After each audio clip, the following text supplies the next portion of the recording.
Hey everyone, and welcome back to the Firefighters podcast, where we seek to develop, inspire, and motivate the world of the emergency services operator through a series of wide-ranging conversations. Now, before we go any further, just hit that rate, follow, or subscribe button on whatever platform you're listening to. It's a key performance indicator for us and helps us reach even more people. Now, here's what we've got for you today.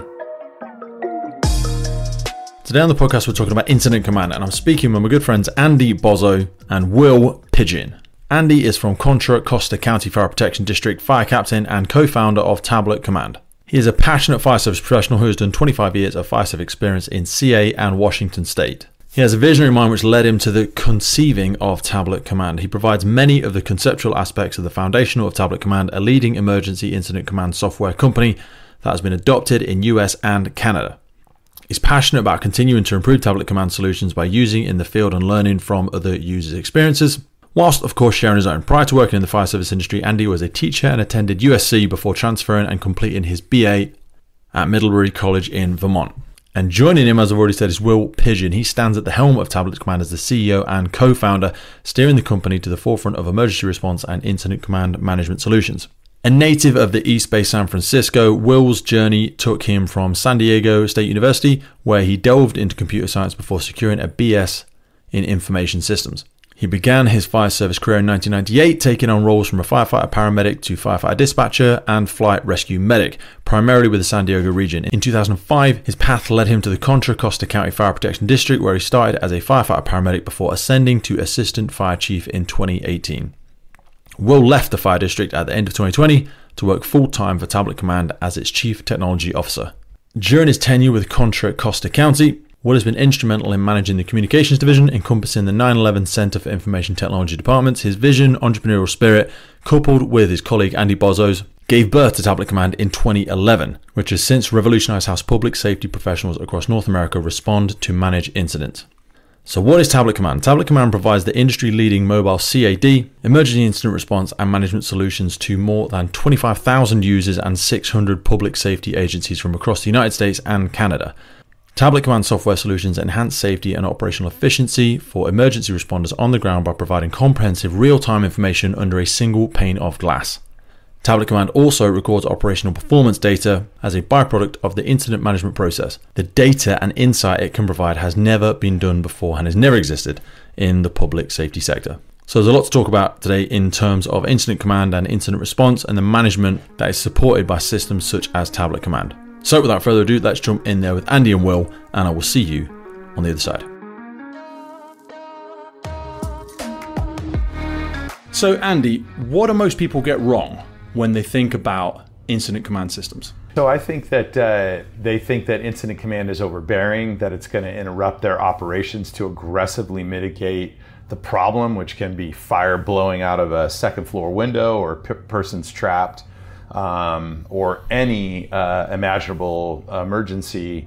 But the most important thing is to get into the incident command system as quickly as you can while letting your people operate. They know what their job is, but you got to frame around them with that information and safety framework, so to speak, so that when that one thing goes wrong, and I had a great captain, now battalion chief from a neighboring department, say, it's all good in a bread and butter house fire right up until somebody goes through the floor and into the basement, and then all bets are off. And so framing around that with a good incident command system with aggressive command, if you will, to support aggressive fire attack or aggressive rescue, whatever it's going to be, is the only way to go. And I think sometimes because it can feel unwieldy because you've got all these different job descriptions, supervisors and whatnot, people can conflate what that actually means, and that, you know, the big joke that we'll say here is, oh, we're going to spend all this time putting on vests that label what our job is rather than going in and dealing with the problem. Or in our case with Tablet Command, oh, you're going to throw an iPad at this fire. That's not going to put the fire out. And that's absolutely not the case. So I think that's kind of what people get wrong. When people, someone's standing outside with a tablet going, I don't know how to do your job, but my tablet says you're doing it wrong. And you're just like, no, but we can be, can't we all, very romantic about this job. And the Americans use this term aggressive firefighting, and I love it, but then again, I'm a bit of a knuckle-dragging moron, so I like that aspect of the spit and sawdust. But that's not inherently what we're saying. I try and use words such as purposeful and intentional and, marching to the beat of a different drum. Because when we say aggressive, some people, like you say, word association game, they sort of synonym that with careless, reckless, and elements like that. But I had someone on from London Fire Brigade, Will, who was talking about language learning models and algorithms and how you could load all of this into a system. We've not done it yet in the UK, and I know you guys and girls are really so much further ahead than us. And people push back against that because, again, that romanticism that they think, you know what, it's more of a gut feel and I've got my finger on the pulse. And I'm like, yeah, a little bit. But for us, and this is why I think Tablet Command is such a great system for us, is we're really hemorrhaging skills in the UK at the minute now. We're on this 30-year cycle where we've got a lot of people retiring. I remember hearing a statistic recently that said over a 5-year period, 60% of the UK Fire and Rescue Service will turn over, and they'll have less than 5 years of experience. So having that, Will's got all that experiential knowledge and Andy's just the old hand on the pump, he'll be useful. That's not going to work anymore. So when people are thinking about algorithms and thinking about sort of shortcutting that mental process to a logical, tactical plan of how to deploy the available resources, like how do you try and help people come away from that romantic mindset that using a system like this takes away from their sort of aggressive or experiential knowledge? This episode of the podcast is brought to you by Gore-Tex Professional Fabrics. Now, we all know the working environment of a firefighter is filled with challenges. We face serious risks on the job, such as heat exhaustion, burns, physical and mental stress, and we frequently come into contact with high levels of toxic chemicals. Now, I have been wearing Gore-Tex for nearly 2 decades on the front line, working in hostile environments, tackling challenging incidents from firefighting to water incidents and in urban search and rescue environments. Gore-Tex have a well-earned reputation for protecting professionals in the fire and emergency services through their family of highly innovative, waterproof, breathable moisture barriers that exceeds global performance standards and are trusted worldwide. Gore-Tex, going further together. Yeah, no, good question, Pete.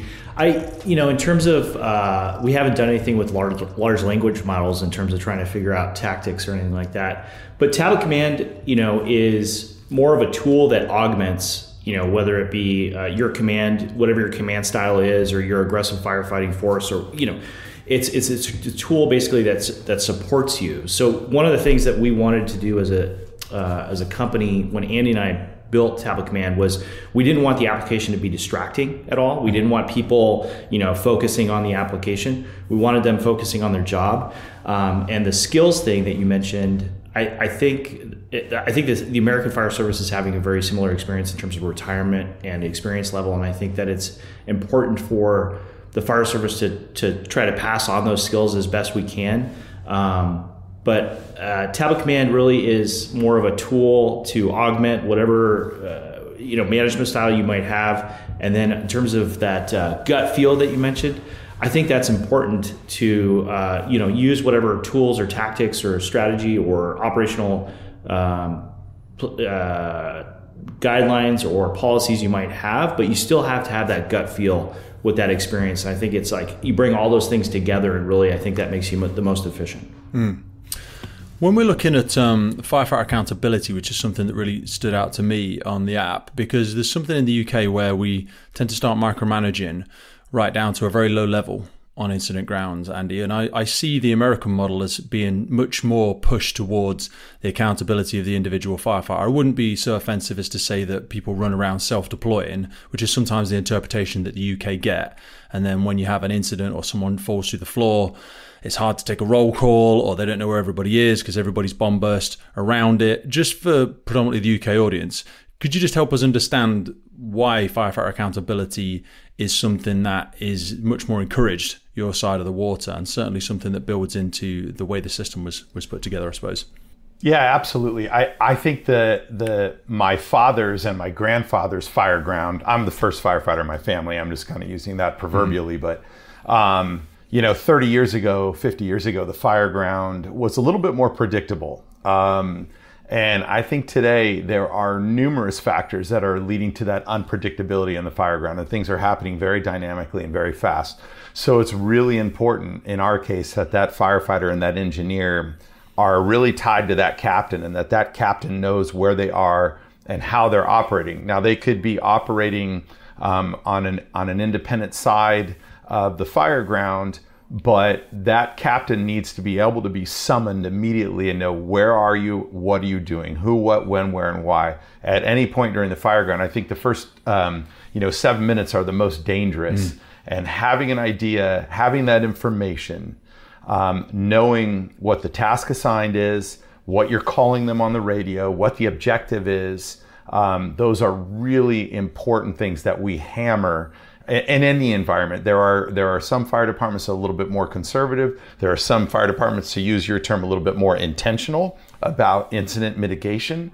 But across the board, from coast to coast, that accountability has become first and foremost very important. And I think a lot of it goes back to, we're able to access and analyze data. And so fire departments are finding themselves under a lot more scrutiny after the fact. I mean, just in our own fire department, Will and I, we suffered a line of duty death, and then our National Institute of Occupational Safety and Health issued a report that had 134 recommendations. So we're under a tremendous magnifying glass or microscope. And so that accountability is first and foremost. And what we're saying is, you can have that accountability and that incident command structure and still move very intentionally across the fire ground.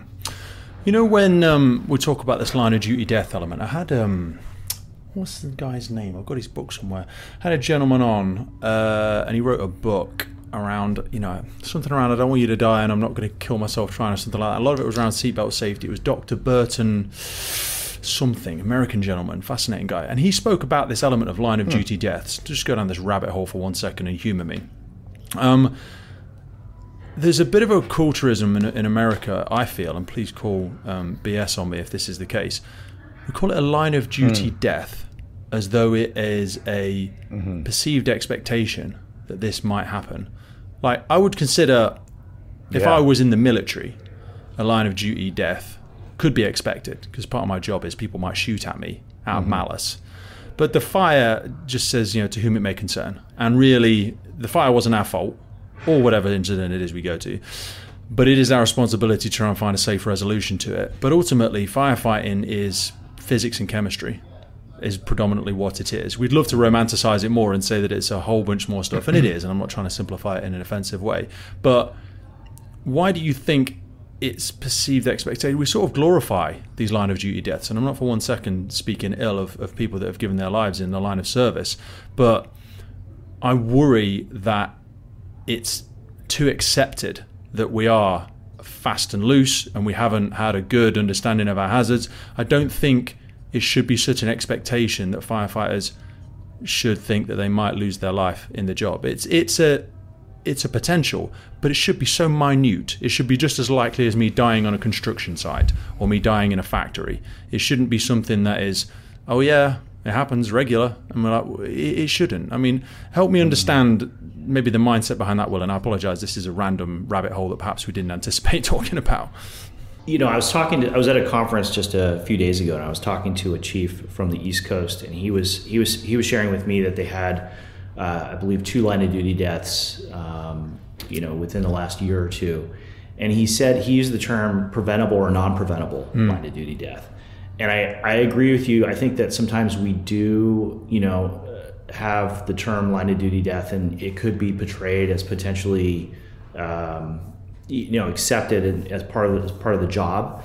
But I think there's some that are not preventable. Like we have a neighboring department here in the Northern California where a fire engine was responding to a fire, and they were opening a gate behind someone's house, and the homeowner came out and shot the captain and killed him. Jesus Christ. There's sometimes, or things just spontaneously explode when it's, totally unexpected.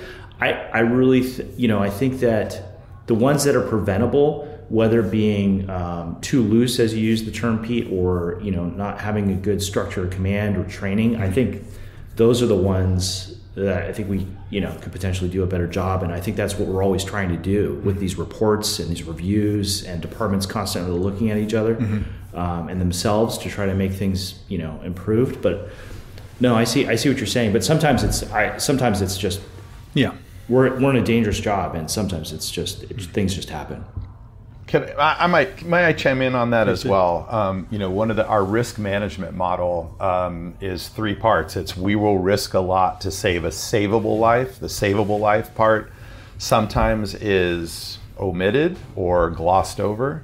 So that's our first. So if we know that we have entrapment from a fire, as much as it wasn't our fault, we're going to push very hard and very intentionally to try and we get call it that the firefighter max in the out UK, of there. Yeah. A lot to save savable life. We will take some risk to save savable property, and we'll take not little to no risk, but we'll take considerably less risk to save environment and other unsavable property. Absolutely. Well, that's our very exact same wording almost that is in our department. But culturally, when you visit station to station, depending on where you are, you'll see banners that hang over the apparatus bay doors where the engines go out or the trucks go out that says, expect fire, expect victims.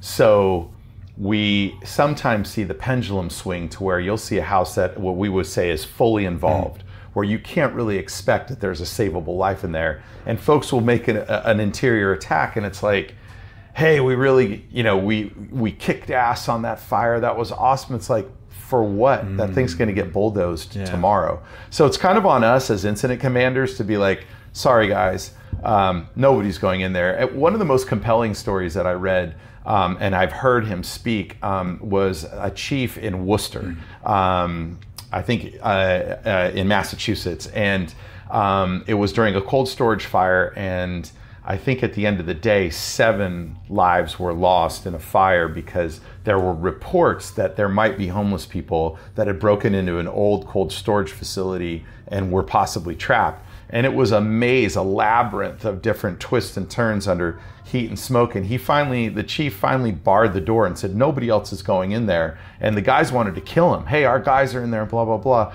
But, they'd send 2 in, they'd get lost. Then they'd send 2 more. Then they'd send 2 more. He just said, that's it.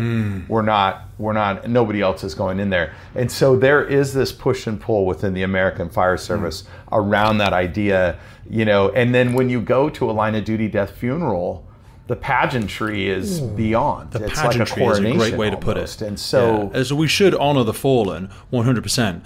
But like you guys have got battalions of vehicles, specifically for that purpose. And everyone goes in their best dress, and we should do, and people deserve it. But I'm like, oh God, I don't know. It just feels. I do admit, to be honest with you, we've swung a little bit too far, and the other way of the spectrum, just to point that people like to point fingers, they don't like pointing thumbs. And I go to incidents where someone's already there, and I'm maybe going to take over, and they won't have sent anybody internal yet, and they'll go, well, it's just a hotel, and everybody's out. And I'm like, well, if you never send any firefighters in, they actually become more risk, because they're never getting that operational sharpness, they're never doing the thing. And also the economical value of that building. This might employ 400 people in the local community, and that place may never reopen. The insurance pays out, and it devastates the community. People are out of work for 8 months. So, we have this thing where, nothing's worth a life. No, I'm not saying nothing. I'm not saying let's send people in to die. I'm saying let's send people in to save savable property. It is still our job. If that was your business, and you saw us stood outside thinking, are they going in at any point? That building is worth a lot to me. That's my livelihood. That was my great granddad's passed down through generations of whatever it is. So there's 2 sides to this argument, I suppose. You've both got a really, really impressive operational career from many spectrums, both from the wildland firefighting to structural to city and different departments and stuff like this. I know you've now moved out of the primary role, Will, and this is the sole sort of focus for yourself now.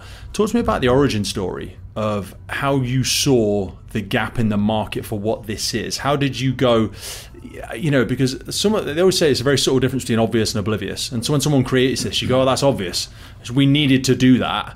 But very few people actually have the gumption to go out and do it. People just like talking about things rather than actually putting their skin in the game and getting it done. This episode is brought to you in partnership with MSA Safety. Today we have them to thank for the improved firefighter safety through connectivity in their brand new connected firefighter system. At the center of the connected firefighter platform is the MSA M1 SCBA with telemetry. That integrates straight in with the Luna system, which is a wireless all-in-one device creating an independent search and rescue network, providing edge detection, enhanced personal thermal imaging, while simplifying post-scene reporting and data retention. All of this then plugs into the FireGrid system for cloud-based connectivity, real-time information, and data-driven decisions for the incident commander. MSA are truly taking massive strides in the future of improved firefighter safety through connectivity in the brand new MSA Connected Firefighter platform. Now back to the show.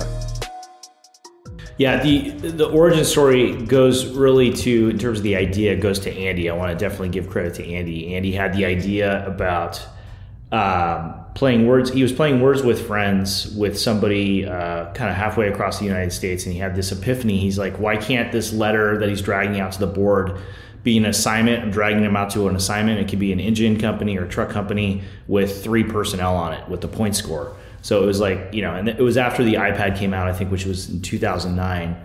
And when we came together to, really kind of work on this and, really kind of build this out, I had a background in technology, but we saw it as like, wow, there's a huge opportunity here to take essentially a traditional tactical worksheet or a magnetic whiteboard or a legal pad that you're tracking things or just tracking things in your head and being able to share that almost like as a Google Doc with everyone in the department and be able to provide things like pilots use all the time that, like checklists. And it's, you shouldn't, that's one thing that I have about the, at least it is in the U.S. Fire Service, and I think it's changing a little bit, is that there's a tendency for chief officers to have this, what would be the word? Confidence, exude this confidence, essentially, that I know everything on this incident that I'm supposed to do. I would add arrogance. And, pilots personally. Yeah. Arrogance. Okay. Because the problem is that doesn't enhance situational awareness for the entire operational population, does it? It's like, just because you think you've got all the answers in your head, how do you articulate it? How do you improve that situational awareness so that everyone else is aware of your tactical plan? Otherwise, there's no point in it just being in your head.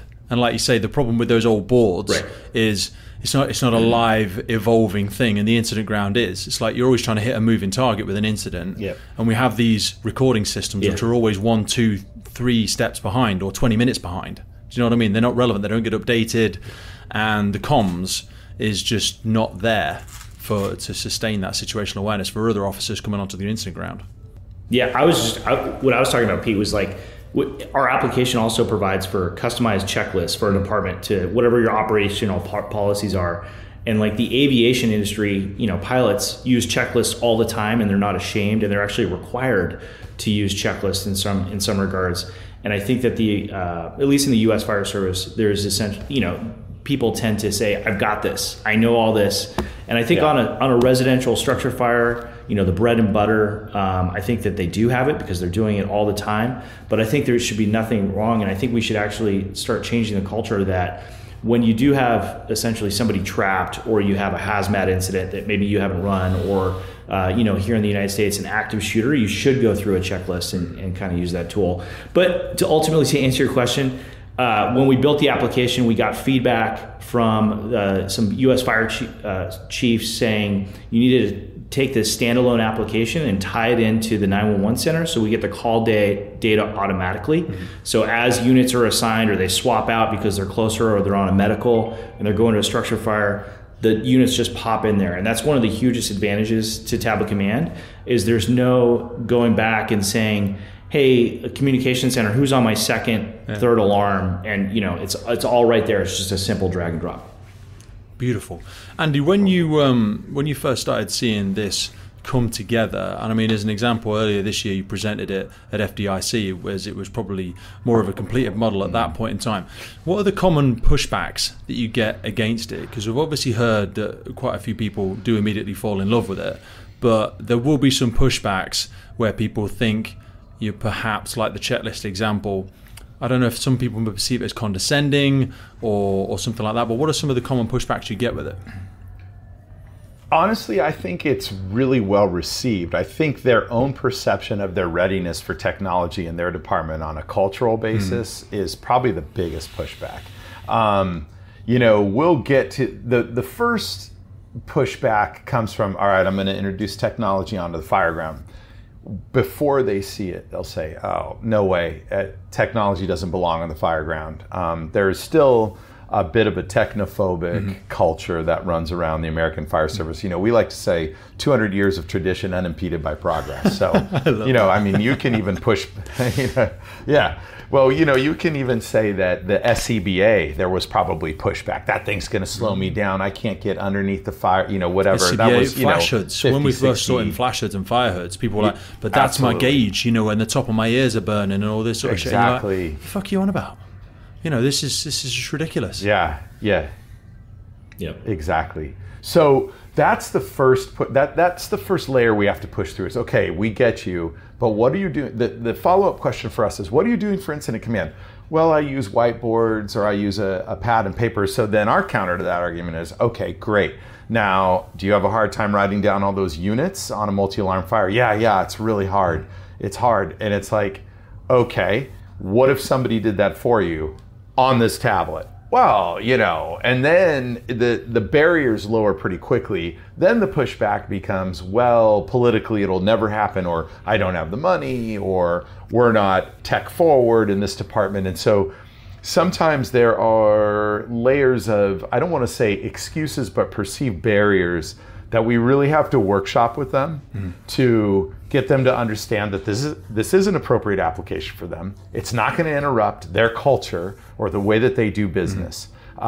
Whether it's a little bit more organized or a little bit more cowboyish, it's still good. In fact, one of our very first enterprise customers had a reputation of being one of the most cowboy-style fire departments in not only California, but in the United States. And they were very early adopters. And we sort of turned that skepticism to evangelism to our advantage, to use them as a referential customer and send some of those folks out there to sort of evangelize on our behalf. So I would say those are the initial pushbacks. Not necessarily, I think people understand fundamentally that they need to do a tactical worksheet, whether that's on a pencil and paper or a checklist, but they definitely also see their fire department as almost like a friction drag sometimes that we have to workshop them through. I think there's Pete, if I yes, please, Will. Oh no, I just wanted to comment. I think the biggest pushback is that it's a distraction. That people are focused on the iPad and they're not focused on the scene. And it's actually the opposite. We don't want them to be focused on our application. We want to provide a tool that really helps them. Just to give you an example, if you're calling the communication center to say, hey, who's on my second, third alarm in terms of what units are being assigned to me because you're already on scene and you can't look at the computer screen, that process alone takes 60 seconds on the radio for you being focused versus it's literally just ready in the application to just drag and drop and give them an assignment. Sorry, Pete. No, absolutely, sir. And every time, like you say, you do a makeup to a second, third alarm, whatever it might be, that's another call and another call, another call. If you're available and you miss it and they're trying to get in contact with you, it's all of those constant delays, especially if that person gets pulled off to another priority call or something like that, depending on the different categories and things like that. Like you say, it's that live system. It is always strange that, and I find the glacial pace of change in the fire department, the fire and rescue service, is just very, and I said this before we sort of started recording, I've worked for a couple of companies in the past where they're really, fast-moving consumer goods companies, they're really at the tip of the sword of change and innovation, and they embrace technology so well, and that marginal gains approach to things. I think if it were worth it financially to have some of those people cross over into our sector is just so invaluable, because the low-hanging fruit of efficiency is just everywhere, isn't it? It's just goddamn everywhere. It seems that we don't have the money to do it well once, but we always seem to have the money to do it twice or three times. And I do think, I'm not saying that tablet command is going to save lots and lots of firefighters or even lots and lots of businesses, but the economical cost of one line of duty death or a loss of a hotel or something like that, it pay for itself in a wanna. Do you know what I mean? It really does. But I also think, like, what's the terms, the length of term that chief fire officers serve for in? Because I also think of this as like a generational shift, a bit like the old analogy that great leaders will plant trees under which they will never sit.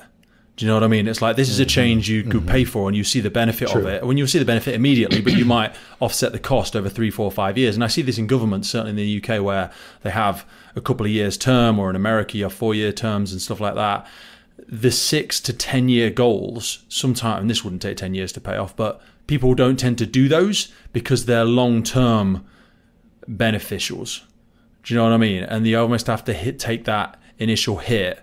But it's kind of like people won't see the fruits of that labor until a little while off. But I feel like we're at that point where it's becoming undeniable. We need to start embracing technology far more. We just seem so far back from. There's a great system in the UK. In fact, I think it's in the US as well. Have you seen? Is it the Good Sound system? Have you heard of that one? So I think it's called 999i as well. And I apologize if this is in any conflict with you guys and girls. I don't think it is. But if, for example, a member of the public calls in a fire, and I think this would be a great thing to integrate into Tablet Command if you don't already have a similar system. And they're not a sponsor of ours. We don't work with them. But member of the public calls something in, and we send you a code, and it takes over your phone straight away, and you can start filming it. I know you do already have a system like this in the US, I think. And the incident commander and control can immediately see what's happening at the incident ground. They get the GPS, they get the location. Even if it's like fire survival guidance, someone says, I'm stuck on the 6th floor of wherever, and immediately take over their phone. And you go, right, well, point it at the door, point it out the window, show me where you are. And you can put like 6 or 8 things on this. And imagine you could have 6 camera feeds going live to the incident commander as they're 10, 12, 15 minutes away. And then they arrive on scene. And I just think systems like that, I think the ambulance service in the UK are already using it.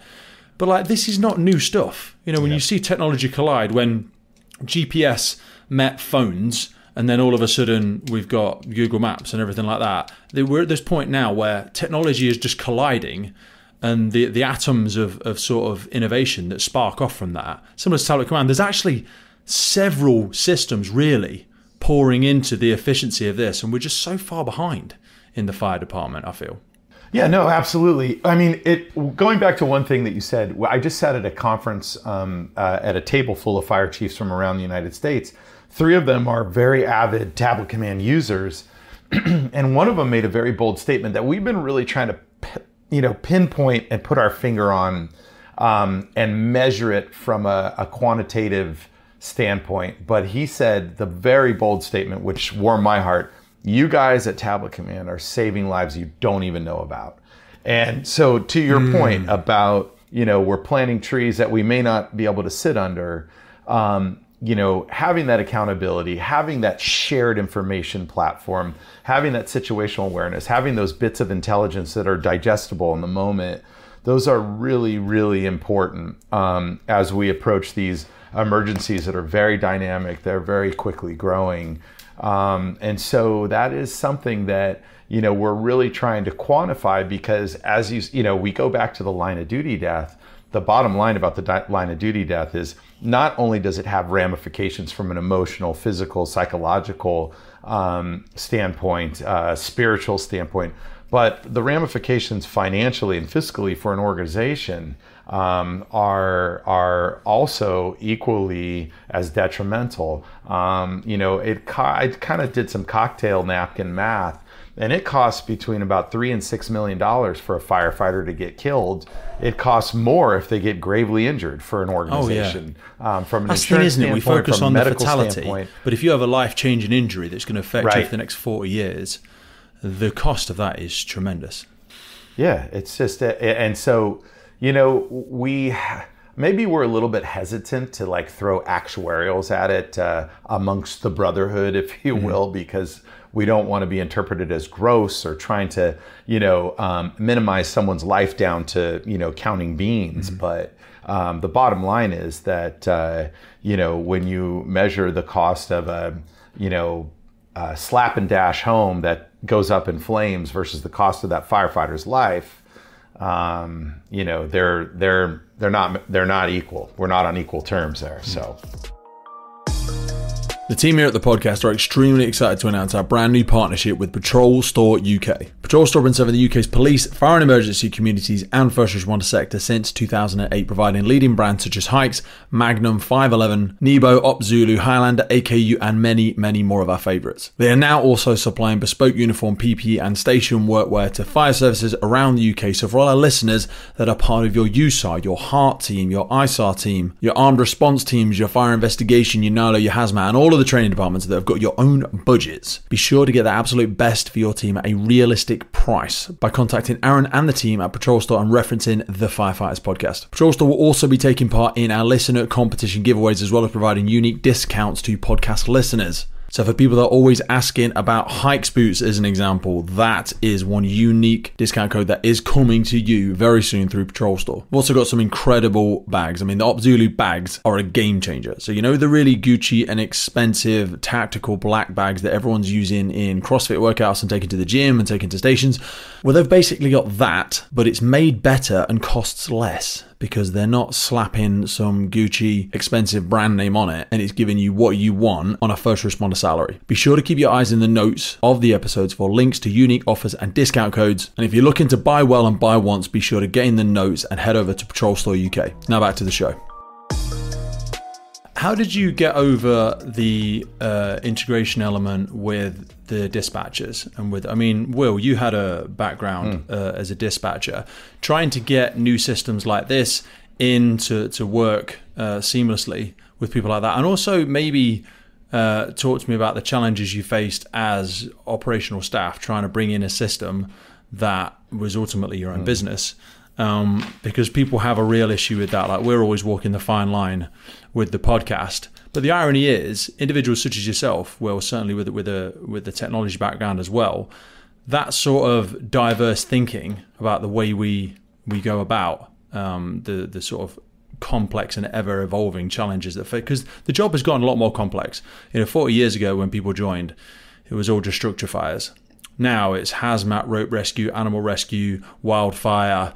The complexity of the job is ever growing, and we do need to be that jack of all trades, master of none. But talk to me about the challenges that you face, perhaps getting people on board in terms of dispatching systems. Sure.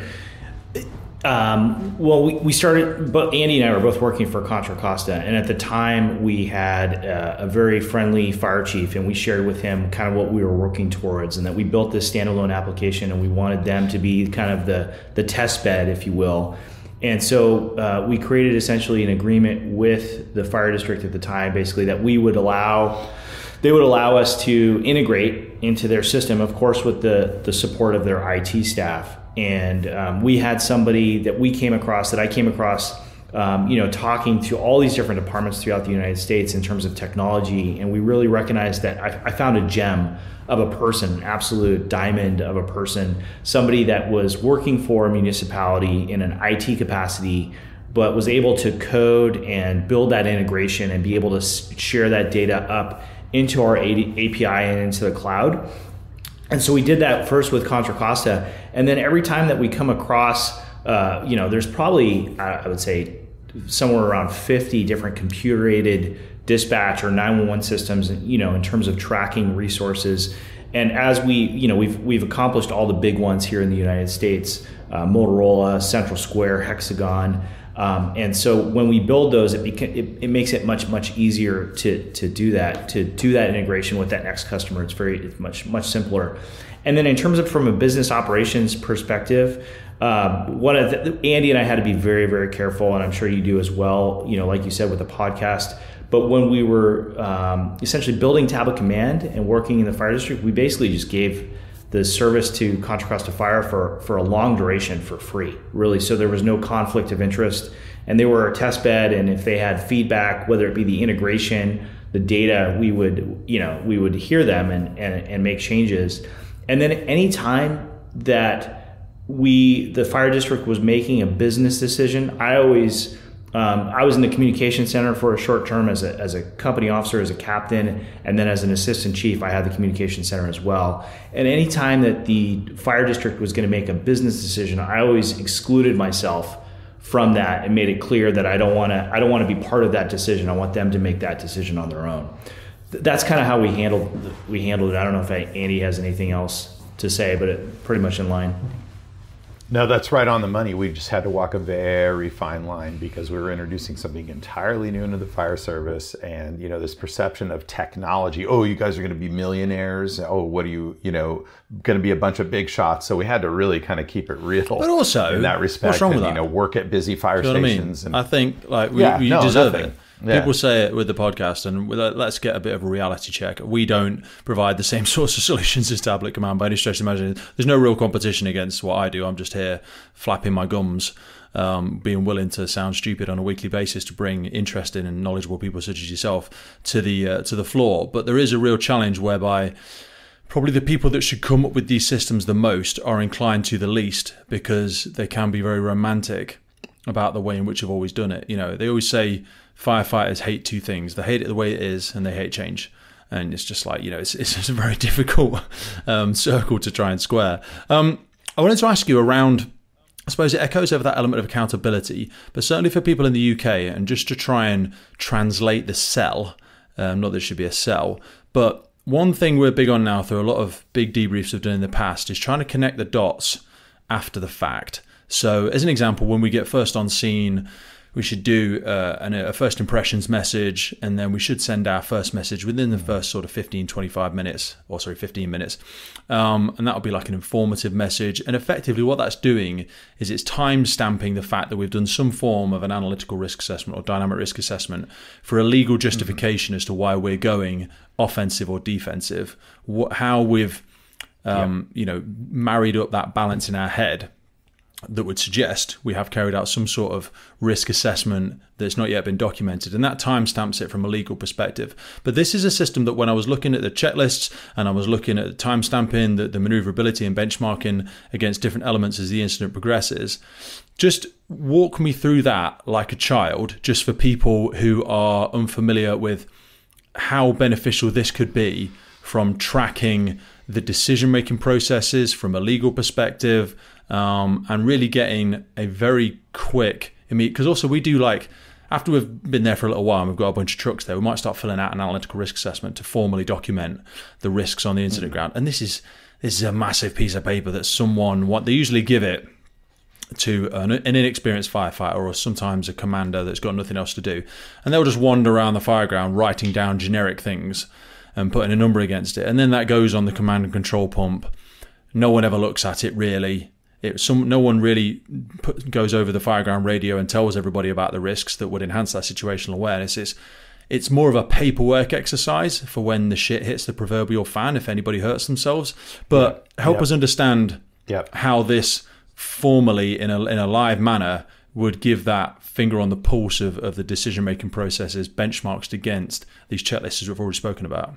Yeah, so we have a set of, in our department, which is very similar to, I'll even go out on a limb and say your department. Okay. And, most departments in the United States, we go through a similar progression. We arrive on scene, even en route. If we see a column of smoke en route, we're more or less obligated to report that over the radio. Yeah. And then when we arrive on scene, we'll paint a picture. We're told to paint this picture that gives incoming crews an idea of what the fire's doing. Do you formalize that with like an acronym? Do you guys and girls have a particular way in which you record that?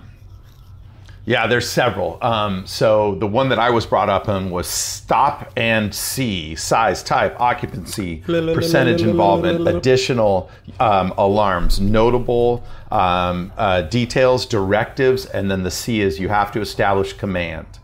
So that is the most important thing. Now there's another one called coal was wealth. I don't know how to fill that one in, but It is basically because the first arriving officer is usually a fire captain or a lieutenant in some constructs around the United States, and they are the first on incident commander. The only way that that gets suspended is if they know they have savable lives with reliable reports, and they're going to now abandon command, hand it or pass it to the next incoming officer, and get in and get to work. And that could mean being in rescue mode, and they have to declare it over the radio. And that is sort of our legal timestamp document that justifies entering what's called. So they would abandon IDLH. They would abandon having a commander on the outside. Yep. Oh wow. They pass it over the radio, and the commander, the next in fire officer, will assume that command, but they will immediately take action if they think that they can save a savable life. That could mean putting the fire out, or that could mean throwing a ladder to a second or a third story window and grabbing a victim. So they're basically saying, I know I'm supposed to establish command, but in this circumstance, I'm allowed to abandon that or abdicate it, actually is a better word, to the next in arriving officer. And that next in arriving officer should be hearing all of that on the radio and should be immediately assuming that. And then the dispatchers are hovering over us. In some cases, literally, but in most cases, figuratively, they're listening and they're making sure that transfer, and I want to be careful using the word transfer because in those cases where you're in a rescue mode, passing command versus transferring command is, I'm a fire captain, I've maintained accountability, I'm outside, but people are inside going to work. The battalion chief, who's a higher rank than me, shows up and I say, hey chief, this is what I got, this is what everybody's doing, this is where they are, this is what my objectives are. And he'll say, okay, do you want me to, sometimes he'll ask, do you want me to take it or do you want me to keep it? Because he might keep the captain outside in the mentorship role to teach them how to be a battalion chief. In most cases, the captain wants to go work with their crew. And so you'll pass command. I'm sorry, you will transfer command. Yep. You can transfer command to an equal or higher ordered rank. But we have a series of benchmarks that we have to hit that get repeated over the radio that are also listed in tablet command as well in several different fire departments that are using our product. And they generally go along the lines of something like this. Sizing up, on-scene report, updated conditions report, a 360, meaning you ran around the building or you did your very best to get as many sides of the building as you could to get a full profile of what the fire's doing. And then you're going to make any radio reports that you're entering the IDLH environment immediately dangerous to life and health, meaning you're going into the smoke and flames.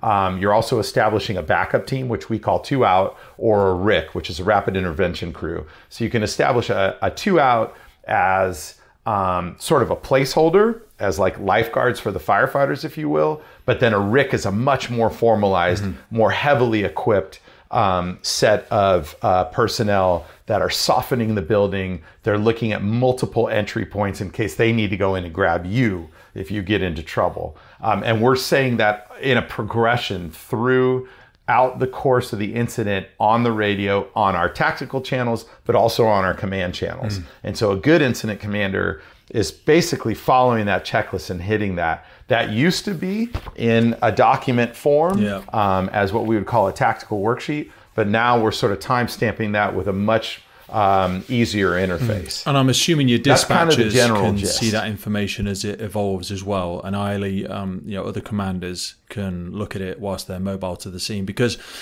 like we have it with incident command where, especially if we're doing incident command revalidation where someone's getting reassessed to continue with their command role, if you will. And the first brief is always great. The first handover is always great, but it also then becomes Chinese whispers. When I tell Will it might be great and I'll boss the acronym absolutely fantastic, but then the incident evolves a little bit more and he gets complacent or overly familiar with him being there for 10 or 20 minutes.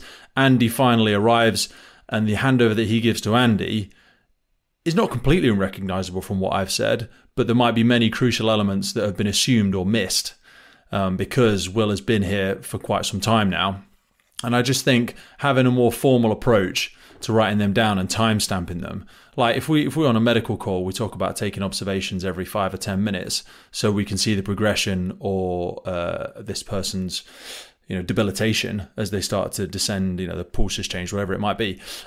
Similarly with an incident ground, you want to kind of get a bit of a timeline of what happened, because if something does go horribly wrong and then Andy quickly pops off to the truck so he can fill out his form and try and remember what it is and what it is he said and what brief did he give and what time was it, and that kind of, you see this in a lot of debriefs from flight decks, don't you, where that distortion of time. How long ago was that, Will? Oh God, it must have been only 5 or 6 minutes ago. It's 20 minutes ago. That was 20 minutes ago. Just had a look at the CCTV. You got off the truck and you're like, Jesus, really? Do you know what I mean? And that's where I'm like, I'm not saying you're lying, but don't trust your memory. I always say think in ink, but or certainly in this system now, we should evolve that saying, shouldn't we? Because don't trust your memory. You see this in police reports and stuff like that, and they go, how many people were in the room when you got attacked, Pete? And I said, I think it was just me, Will, and Andy. And then you look back at the CCTV and there's 3 other people stood in the corner and all this sort of stuff. I think this type of system allows that much more formal, seamless, and robust transfer of communication with timestamping the actions for that sort of overarching decision control process, which I think we're really lacking in the UK, because we're still stuck on this paper format, and then that gets lost. And then after the fact, like I say, whoever the original incident commander is has to fill out an IRS incident recording system, and you're supposed to scan all of this stuff on. It doesn't get done. One of them's got lost and the message format doesn't follow, because again, how I said it and how you wrote it down in the command booth and then sent it over the radio is sometimes unrecognizable. Because you talk about it in like criminal law, don't you? What is it? It's like first-hand evidence, second and third hand, and it's just like, well, this is just what Pete said to Will, and then Will said it to Andy to write it down. It's not going to stand up in a court of law. And I think that when we do romanticize the job so much, and we have that, my words not yours, but slight arrogance about the assumed knowledge that we all hold, that will not stand. That's why everyone gets paid out, because we're not very good at recording stuff. I'm not saying we shouldn't pay out when people get hurt and all this sort of stuff, but we need to be a lot better at this. So I think that sort of system is much more rigid. Help us understand for the people that are brand new into the incident command system, because like I said, people coming through promotion now in the UK, if we're lucky enough to start using this in the UK, this might be their first interaction with it. So let's just take it right down to the basics for an example. And I know we've spoken about lots of these elements in fragmentation already, but take me from, I'm on the truck, we get tipped out at the station, I jump on there and I'm straight on to tablet command. What am I looking at? What is it? How is it aiding me as I am en route to the incident and then when I arrive there? Just give me through some of the elements, if you will. Yeah, Pete, I'm gonna take you before you even get on the truck. So if you're in the station, one of the things that we have, since we have these real-time integrations with the computer-aided dispatch system, a lot of departments will take, we have an iPad application, which we're talking about, which we're using for incident command, but we also have a phone application that really it's a different UI, and it's on the firefighters. So the firefighters bring their own devices and they load it on their phones, on their iPhones or on their Android phones. They're getting notifications in the station while they're doing chores or while they're sitting in the day room or whatever they're doing. They're getting notifications sometimes 30 to 45 or 60 seconds faster than when the actual station alerting goes off. The reason that they do get that is typically in the United States, the communication centers they'll take the emergency call and they'll verify the address and the call type. And then another dispatcher will pick that incident up, if you will, in their system, and then assign the closest resources and verify the call type and the call notes and who's going to be the closest to this. And then they alert the stations.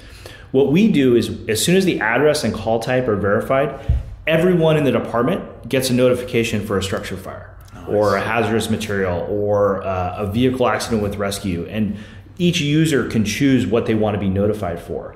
So what our customers see is they see their response times lower because firefighters are actually walking to the rig and getting to the rig faster and start putting their turnouts on right away. The other thing that I use... Will, let me interrupt and interject and then I'm going to want you to keep going. So I had a direct experience with this. I got invited for dinner at a truck and engine house on 4th of July, and we were literally sitting down, and before any lights or bells went off in the station, one of the kids, I say kids, he's a firefighter, so one of the lowest ranking guys, as we're like sitting down for dinner, says structure fire, Antioch. Those words have so much meaning and impact. We knew exactly how quickly we needed to move. We knew what gear and equipment we needed to put on. And we also knew which direction, just by that, which direction. So what Will said is brilliant. That's why I wanted to interrupt here. We knew by him declaring the town where the structure fire was in, that we could, turn right or left out of the apparatus bay. That situational awareness and intelligence, that little bit of information, got us out of the station before the lights and bells even went off. Will, I apologize for interrupting, but this is I'm like going to apologize a as down well, and dirty because I application want to of what ask it Will means to to a expand firefighter. on one bit just before we carry on. Do I have the ability to track ongoing incidents as well? Yes. Love it, because 100%. when you've got a developing incident in the city, so we used to have the radios on in the appliance bays all the time, but since we moved to a distant system, basically every time we send a radio message, it's like a phone call, so you get charged for it. So we've been told not to leave our radios on. A lot of us still do, because you like to hear the jobs going on, you like to hear it developing, don't you? But it's very strict, and officers coming on stations tend to get you to switch them all off. It's good for your professional development. Even if you never go, you just want to hear and see what's going on, what was the tempo of it. But could I, either on the tablet or my phone, if I'm like, right, there's 4 trucks there at the minute, could I see the checklist they've gone through, the tactical decisions, and then go, right, guys, we might get made up to this in a minute. Let's start looking at the site-specific risk information. Let's start looking at the layout, the water plan. Let's get familiar with what's going on in the city. So would I be able to see that? Because you can sort of see it on some systems, but you have to be sat at a computer, and you can only actually read the narrative log from control, and that's not, with the greatest of respect, doesn't always paint a very good picture.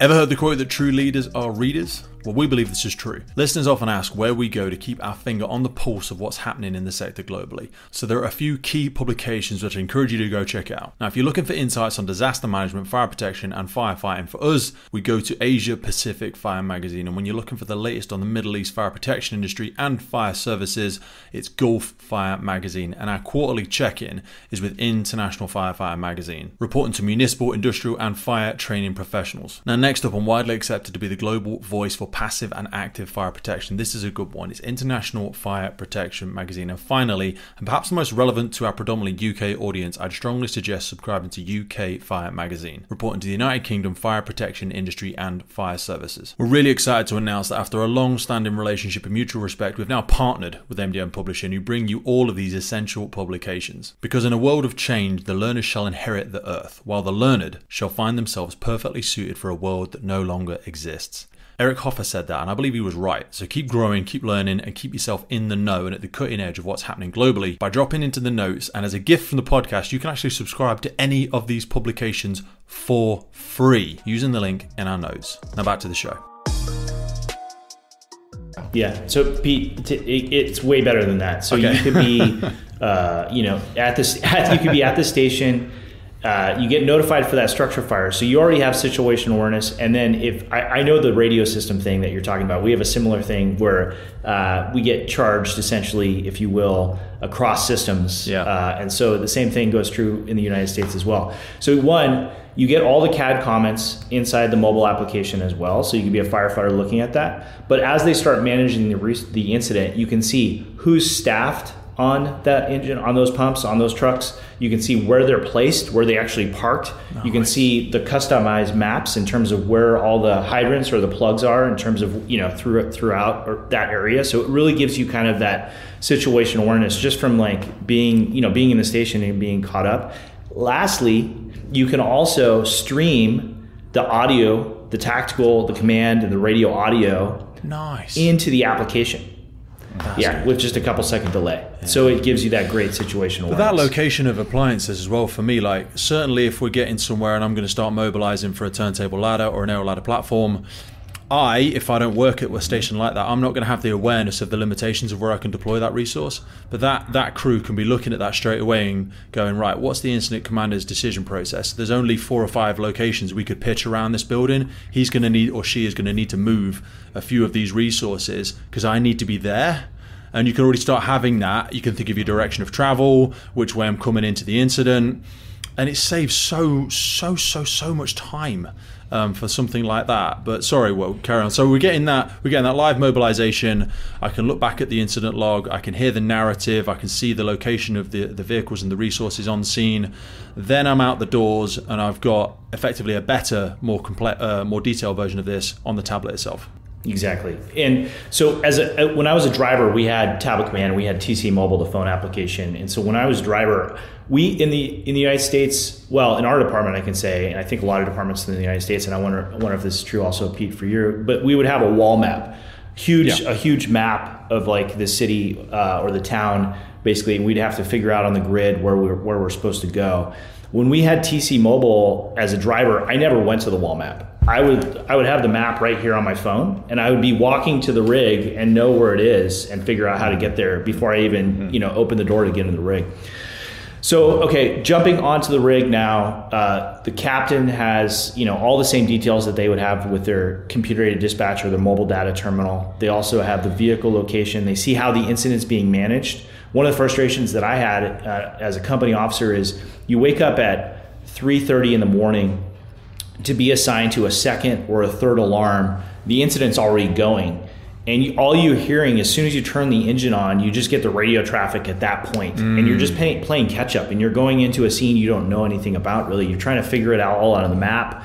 And all you can see is the vehicle location and all the comments from the dispatch center. That's all you got. So you're basically trying to paint this picture.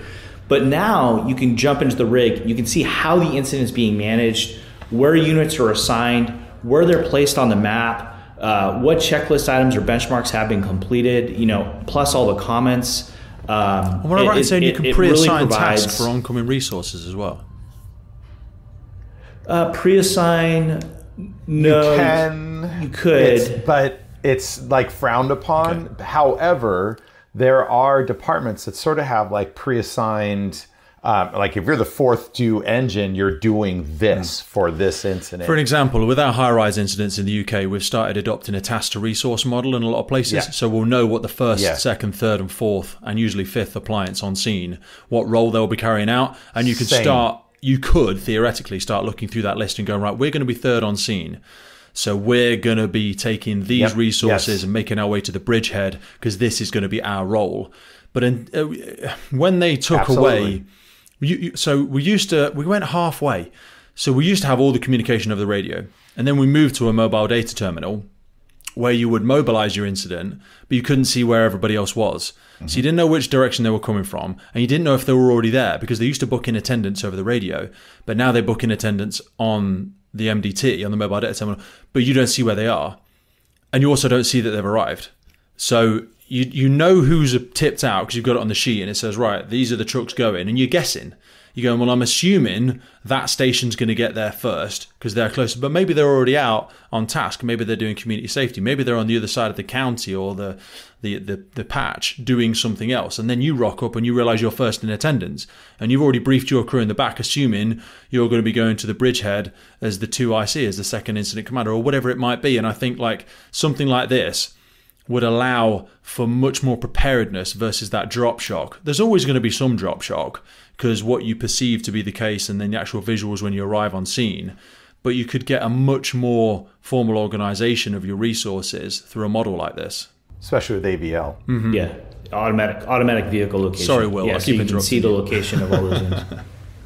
No, it's fine. So, absolutely. And so to continue, so while you're responding, you get to see how the incident commander is managing and seeing all that stuff. So you get you get the customized maps while you're responding. One of the limitations that a lot of computer-aided dispatch systems or mobile data terminal companies have in the United States is they provided the comments from the dispatcher and they provided like a basic map and they showed where the hydrant or the appliance is, and that's basically it. What our maps do is a customer can put whatever they want in their maps. So they could have essentially, jurisdictional boundaries. They could put fire cameras, like on the West Coast of the United States, we have a lot of cameras up that assist to locate fire. You can put those up. You could put evacuation zones up, whatever you could put. Anything you could think of, traffic, anything you want, you can put down. So there you have that. Putting a pre-assigned rendezvous point, an evacuation point. That'd be great to have on a live map Because, like you say, especially when incidents are getting quite busy, you don't want everyone just dropping onto the scene and clogging up the access and egress routes for further appliances. You want them to go to an RVP. And equally, if the building collapses or you have an emergency of some form, that situational awareness of where the evacuation point is everyone starts heading in different directions, like herding cats sometimes. Definitely. Yeah, so we in our application, the incident commander can drop down some points in the application, but we have a partnership with a company, some brothers out in Australia, fire service, FireMapper or Firefront Solutions. They have an amazing mapping product that was designed for the fire service, and we integrate with that in real time. So FireMapper allows multiple users to edit and annotate the map, such as defining evacuation zones, preset points. They can assess structures. They can draw a fire line. Multiple people can do that simultaneously in FireMapper, both online and offline, and then it all comes back into Tablet Command, so everyone's viewing that kind of same data as well. Just to so if you were placing cordons in place for evacuation purposes and then marking off buildings that you've already evacuated, or if you've got a cylinder or a vapor cloud from a hazardous materials incident, you could say, right, there's a 200-meter cordon incident commander's declared, and that is this. Rendezvous point is 300 meters north-south in the opposite direction of the wind, and all this sort of stuff. Fellas, this is so much fucking better. Yes. And the stuff we find out is so much better. Or in the great in the United States of America, if you have an active shooter, which I did, about 6 months ago, I had an active shooter that was shooting off rounds, and so I was able to draw a hot zone, a warm zone, a cold zone, staging area, all on the fly. We're getting a lot more marauding terrorist attacks in the UK. Obviously, we had the 7/7 bombings and even just people with knives and all this sort of stuff. There seems to be a lot more of that going on. Is this something that you're aware of the JESIP principles, the Joint Emergency Services Interoperability Programs in the UK, where fire, ambulance and police all work together? So this is something that's worth noting down, because an integration for things like the Manchester Arena bombings, this would be very, very useful. And again, going back to that RVP analogy, so one of the big outcomes of the Manchester Arena bombings was the lack of shared situational awareness across different services. So the ambulance, fire and police had a very different impression of what was going on, who had and hadn't deployed to the incident. Some thought it was an active shooter or an active marauding terrorist attack. Some thought there was secondary devices on scene, because we had that lack of awareness. And it turned out, unfortunately, and we've had people on the podcast who were in charge during that incident, the fire service didn't get there until like 3 hours after. And we had there was one guy, a watch commander, where his wife was a paramedic and she was on scene and she'd been there for ages. And she's like, "Where are you guys?" He was on duty, and she's ringing him, and he's ringing control, saying, "Ambulance staff are already there." And the controller like, no one's proceeding to the scene yet. And this went on for ages. And I'm not finger pointing, we're all experts and I'm sure I'd have made the same decisions in the same process, because we didn't have this shared situational awareness. So my question, I suppose, is, have you looked at, and now I know the NHS is a massive beast in the UK, and I'm sure medical and police is a harder integration, but as an aspirational goal moving forwards, would this be something they could look to access for that shared situation around cordons and things like that?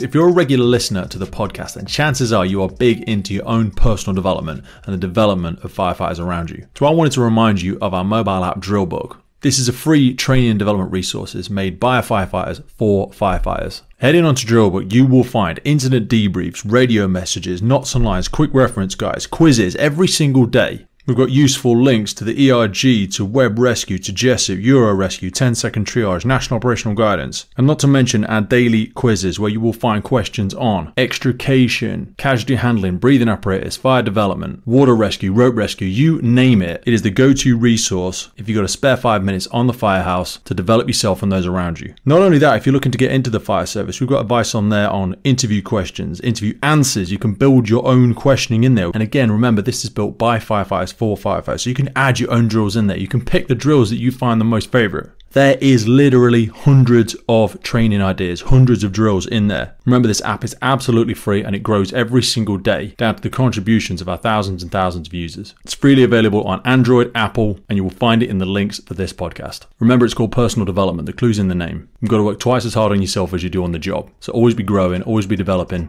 Now let's get back to the show. Definitely. We have customers where they'll have, they work very closely with law enforcement. So we'll have a fire department that works for a city and they'll work very closely with law enforcement. And they've actually implemented Tablet Command and they use it for situation awareness, and they'll either be in the same Tablet Command account so they can have all the same data, or they'll create their own account. And so we also have law enforcement customers that are starting to see the power of that situational awareness for like active shooters and those type of things. Mm-hmm. Lastly, Andy, you might have another comment, but we also have some of our state police will actually reach out to the Tablet Command customers, the local cities, and they'll have accounts so that if they're coming to assist them, they can log on and see, especially some of the aviation assets throughout the state, like in California, they'll have an account created for them so they can share that data with that helicopter. Mm. Yeah, definitely. I think one of the growing concerns, and I want to be respectful of time because I know we're on a hard cap, Andy, but you've got a real background in wildland firefighting. 9:15-ish. We're okay. 9:15-ish, okay. You've got a good background in wildland firefighting, and this is something from a National Fire Chiefs Council, a national operational guidance, national resilience perspective of the UK that we're trying to increase our preparedness for and our tactical awareness. We're sending people on a lot of international courses. We're upgrading a lot of our bunker gear, a lot of our PPE to reflect the needs of the incident ground at a wildfire incident. But what I think we're still a long way behind on is the incident command perspective of it, because you really do have to have a much wider, more holistic view when it comes to wildland firefighting, because the speed at which these things can change. I imagine it's much of the same, and I'll probably be asking you to repeat yourself, but looking at this as a solution for wildland firefighting and the resources, because these can be very widespread, complex, quickly changing incidents, can't they? Certainly, and you'll have much more experience than myself and credibility to speak on that, Andy. Yeah, so I've been, first of all, I'm lucky enough to work for a fire department where we go on 2, 3, sometimes 4, sometimes 5 wildland fires a day. Whoa. And they can be anywhere from a half an acre to 100 acres. Most of them are small and we keep them small, or they're hemmed in by, different land features. But, when you're dealing with regularly, we're 30 plus degrees Celsius. We have a lot of dry grasses and shrubs and a lot of varying terrain, and that lends itself to wildland fire. And so we get a lot of practice with it. And I've also been on very, very large deployments. It was, we would call campaign fires. The most important thing, and the way that this tool is most effective in that context, is the ability to get into divisions very quickly. The way that we determine divisions in a high rise is generally by floor, 1, 2, 3, 4, and so on vertically. Mm-hmm. And then sometimes we'll do some subdivisions or negative floors, whatever nuance that agency has. With wildland fire, we do it alphabetically. And so generally, speaking in war terms, the left flank is generally division alpha. The right flank is generally division X-ray. And the head of the fire, the direction that the fire is progressing, is division Mike. And, so Division A, Division B, Division C, and so on. And so the importance of designating a supervisor for that bit of the fire, that piece, and saying, this is your piece, this is what I'm calling you, this is the radio frequency I'm calling you on, these are the resources that I'm going to send you, and this is your objective. And so we get a lot of practice in basically slicing this pie up, if you will, so that everybody's in charge of a small piece of the pie and they handle their business within that piece of the pie. So another way of saying it's almost like an incident within an incident. And so as the incident commander, you're checking in with these different portions of the incident to see how well they're going. Now, I've been on incidents where every letter of the alphabet was filled, so much so that they had to do double letters. Okay, so now we've gone Alpha through Zulu. Now we need to go Alpha Alpha. Now we need to go Lima Lima. Now we need to go Kilo Kilo. And these are million-acre fires, which are or million-hectare fires in your context. And just huge, giant. So we do. the way that our tactical worksheets are set up within the software and the way that you can drop down a tactical worksheet really quickly allows you to get those units dragged into those divisions very quickly. So we talked earlier in the conversation about seeing where you're being assigned or seeing where you're likely going to be assigned, plus automatic vehicle location. It's just speeding up your thought process without overwhelming you with too many inputs and too much technology, because logically you've done this practice so much, but now you're getting a pictograph of what that's going to look like. And and the other thing about having that piece of software in your hand, being able to have an overhead or a satellite view or a topographic map to go, that's a box canyon. That's a really bad place to put that engine. Or, whoa, this fire is heading right into structures. You know what? I'm going to abandon dealing with the grass right now, and I'm going to send these engines direct to defend structures. We'll worry about the vegetation in just a few minutes. So there's multiple ways that this enhances it, but the incident command system, getting back to your original question, the incident command system is imperative when these things are doubling and doubling again and doubling again. You need to be able to draw a box and have the versatility and agility to almost draw a bigger box if you need to, and assign divisions to each one of those portions of that box. Pete, I have a question for you. In the UK, you'll have, of course, your communication center. Will you ever have agencies or units coming from another communication center, like another dispatch center, that are coming to assist you? 100%. So regional assets that get deployed, and we really, really struggle because not everyone operate. We all should operate as closely as possible to national operational guidance, but you get a lot of service isms based on different budgetary restrictions and just different sort of archaic hand downs of the way things are done.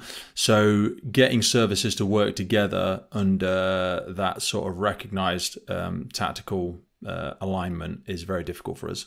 One of the things on the wildland side, on the wildland fire or these mutual or automatic aid incidents that we conquered, which is probably going to blow your mind, I hope, is that you can, of course, see your vehicle locations inside your communication center, but with Tablet Command, you can see the vehicle locations of any Tablet Command customer. So they could be coming from another communication center, and now you're going to be operating onto some large, multi-agency incident, and you can see their locations. And we launched that in 2018, and it blew the mind out of a lot of people in California in terms well, when of you get our big wildfire. complex incidents, we have a lot of national resilience assets such as our high volume pumps or our fogging units or our mass decontamination units, depending on the type of incident, and they will be coming from a long way away. And understanding when they arrive will help you understand, like if you had to sustain a water relay with a number of Bowsers or large water relay transfer units, for want of a better description, knowing when you're going to get your high volume pump, where you're going to locate it, and how long you're going to need to sustain a water relay prior to that system attending would be immeasurably useful, because otherwise you just keep bothering your dispatcher for an ETA. And that's it's always secondhand information, isn't it? I want to be respectful of your time, gents, but I'm also conscious that we're always going to fail in going through all of the benefits of this system. With the time that we have left, is there anything we want to revisit? Is there anything, something perhaps you want to leave the listener with before we look at wrapping it up? Well, I would just say that we've really worked very, very hard to bring a level of seamless situational awareness to the fire service. And we've started, I think, in a very tough environment. The American Fire Service is, as I said earlier, 200 years of tradition, unimpeded by progress.